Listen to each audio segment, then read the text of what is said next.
vamos conversar sobre direito de família e a bioética. Estou recebendo aqui ao meu lado a querida professora Laura Levi. O nosso assunto de hoje é um assunto muito interessante, mas um assunto complexo, mas que precisa ser enfrentado por todos nós e bastante interessante. Nós vamos trazer um tema que está em volta da guerra da Ucrânia. Nós queremos saber da professora Laura o que está acontecendo em relação à reprodução assistida na Ucrânia. Nós vamos falar da barriga de aluguel também. Então nós temos muito assunto aqui para conversar hoje nesse quadro. Quero lembrar vocês de uma reportagem que saiu na Folha de São Paulo, dia 27 de fevereiro, noticiando que as clínicas de reprodução humana da Ucrânia estavam armazenando seus materiais genéticos em bunkers e provocando grande debate mundial sobre esse assunto e também retirando, as mulheres que já estavam inseminadas da Ucrânia. Então, Laura, a palavra é tua aqui, nos conte o que está acontecendo na Ucrânia em relação à inseminação artificial. Bom, Melissa, um prazer estar compondo aqui esse podcast, o mundo das famílias, muita gratidão por estar aqui. Então, a grande pergunta, o que a guerra tem a ver, a guerra da Ucrânia com a Rússia tem a ver com a reprodução humana e qual é o impacto disso conosco? Bom, quando a gente trabalha essa temática, o que nós que já estamos trabalhando com biodireito, a gente enfrenta? É o turismo reprodutivo. Tá? O turismo reprodutivo, o que é? É a busca de casais em realizarem os seus projetos parentais em outros países. Então, a Ucrânia é um destes países onde as pessoas buscam a realização da concretização de um projeto parental a partir de uma reprodução medicamente assistida, como nós chamamos. E me diz uma coisa, Laura, eu ouvi em algum momento da mídia que a Ucrânia parece que se tornou mais avisada, para esse procedimento. Por qual motivo? Sim, o que acontece? A Ucrânia, por que tem muitos brasileiros que estão procurando realizar os procedimentos lá? Porque o valor do custo é mais baixo. Hoje, se nós compararmos, por exemplo, com a realização desses projetos nos Estados Unidos, nós temos um valor de 50% a menos. Então, essa busca em realização no estrangeiro, ela é crescente. Mas aí, ao mesmo tempo, a gente tem outros diversos países em que a gente trabalha com essa temática do turismo reprodutivo. E qual é a vantagem, muitas vezes, de buscar os outros países e não realizar aqui no Brasil? É porque fora daqui nós temos organizações, legislações diferentes. Então, muitas vezes, a gente consegue, por exemplo, realizar exames pré-implantatórios nos embriões, o que nós não realizamos no Brasil. A gente consegue um baixo custo, a gente consegue, então, outra formatação, ou então sairmos das regulamentações da nossa forma de trabalharmos com as reproduções assistidas e realizar esse projeto, então, fora do país. E me diz uma coisa, a barriga de aluguel na Ucrânia, por exemplo, ela já é regulamentada? A barriga de aluguel, que nós chamamos, na verdade, tecnicamente, de gestação por útero de substituição, ela é regulamentada na Ucrânia, ela é legalizada na Ucrânia, o que difere um pouquinho da nossa realidade brasileira, tá? Sim. Mas então, ela é regularizada, mas tem alguns requisitos diferentes do nosso. Por exemplo, elas são formatadas para atender os casais heteroafetivos, Ela é formatada, então, para trabalhar com problemas de infertilidade, o que a nossa resolução, apesar de nós não termos, então, uma lei, mas nós temos uma resolução e ela é, neste sentido, um pouco mais aberta, um pouco mais ampla. Mas, ao mesmo tempo, nós também temos outras restrições, o que acaba fazendo com que as pessoas busquem a realização desses projetos fora do país. Para tu teres uma ideia, por exemplo, agora neste período em que foi veiculada a notícia, veiculada poucos dias após o início da guerra, por quê? Porque os casais que já haviam contratado este serviço de reprodução humana a partir do útero de substituição, eles estavam apreensivos em saber o que iria acontecer. Então, o que foi a tomada de decisão do país? Inicialmente, transferir os materiais genéticos que estavam criopreservados para os bunkers no sentido de garantir segurança. Mas o que está em jogo não é só o risco de vida das gestantes já em procedimento, como também o risco dos materiais genéticos que estão armazenados. Sim. Porque a queda de uma energia, o bombardeio de algum local que vá prejudicar, inclusive, a preservação desse material genético, vai causar um impacto no futuro, um impacto de quando nós formos utilizar este material genético, pode haver comprometimento. Mas quando a gente está falando só do material genético, só o óvulo congelado, e quando ele ainda não foi fecundado, essa proteção é a mesma, na verdade, a preocupação dos óvulos, né? Sim, é a mesma. A gente tem assim, ó, a reprodução humana assistida, ela engloba diversas técnicas, tá? Dentre essas técnicas, nós temos, por exemplo, os oócitos, que nós chamamos, né? Que são as questões dos gametas masculinos e femininos, que aí nós temos, então, o óvulo, nós temos o espermatozoide, nós temos já a união desses dois materiais, então nós estamos falando dos embriões, e nós temos também a possibilidade de armazenamento dos tecidos germinativos ou das gônadas, né? Tecidos gonadais, na verdade, que a gente chama que são para uma futuro desenvolvimento, uma futura retirada de material humano genético, de material genético de reprodução humana. Então, a preocupação neste momento, nesse nosso assunto que nós falamos sobre a guerra, ela é a mesma, porque a necessidade de preservação é do material, né? Assim como a gente protege o material, a gente busca uma proteção das mulheres que já são ascendentes de útero, que já estão neste processo, então, de reprodução assistida por útero em substituição, que são as conhecidas barrigas de aluguel. O ponto agora é sobre barriga de aluguel.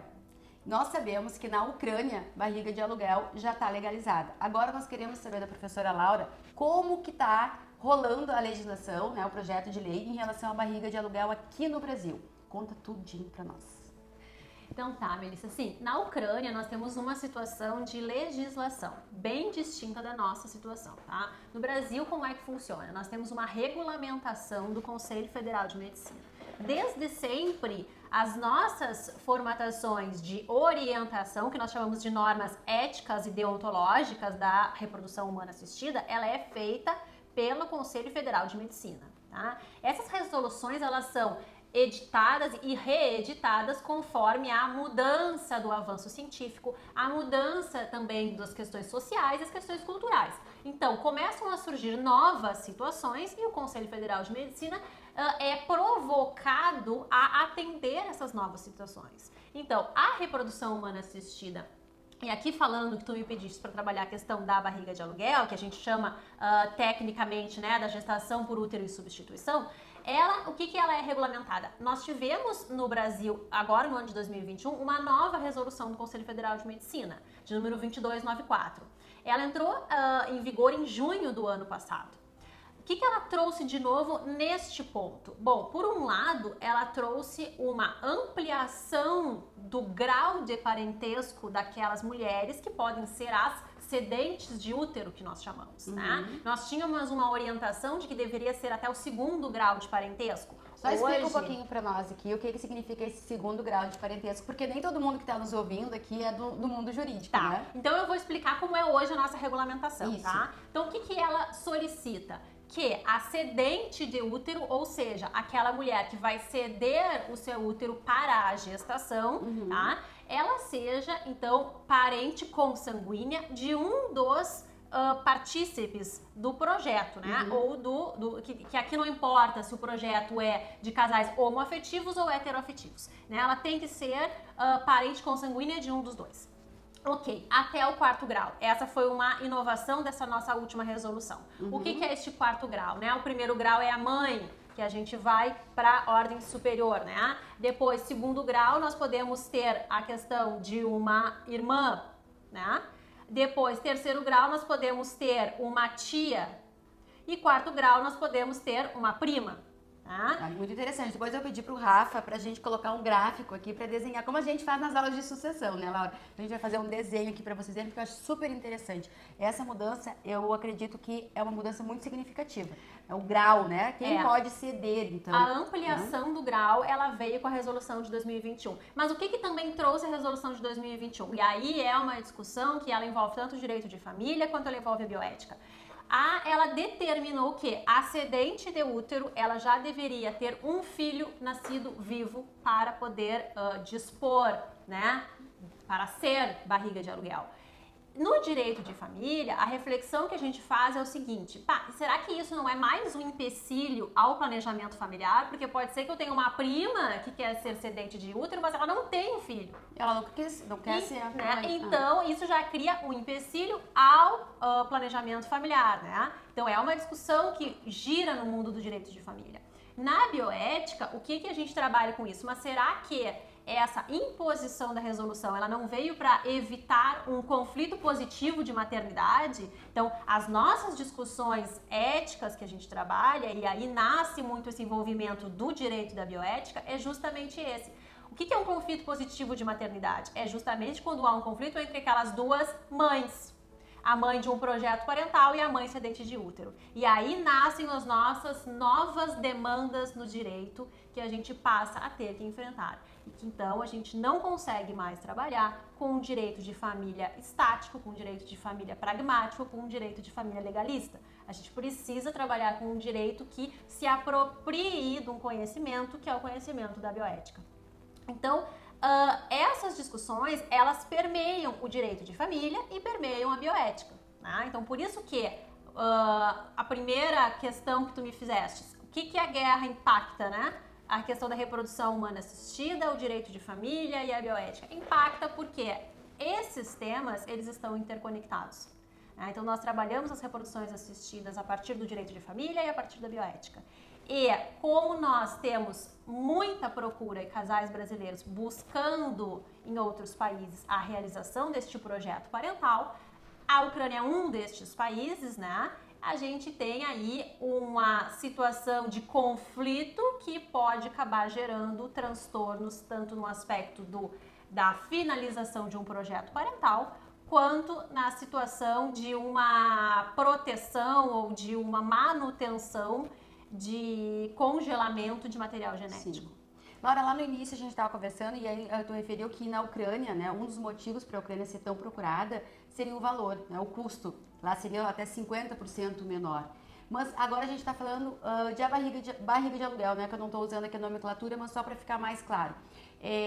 Na Ucrânia eu posso indenizar essa barriga de aluguel. Como é que está funcionando isso no Brasil? A gente não tem essa previsão, ou seja, tem que ser gratuito, né? Eu tenho que ceder o meu útero dentro daquelas normas da resolução, né? Respeitando ali o grau de parentesco, mas eu não posso ter nenhuma remuneração por isso. Qual é a tua opinião em relação a essa remuneração, Laura? A questão da nossa resolução é a seguinte, é uma cessão temporária de útero, ela não pode ter caráter lucrativo, tá? Ela é gratuita, então por isso que se exige um grau de parentesco para que ele fique no sentido de realmente haver entre aquele projeto parental dos pais que estão do projeto de desejo do filho e aquelas pessoas que estão cedendo e oportunizando o desenvolvimento de um projeto.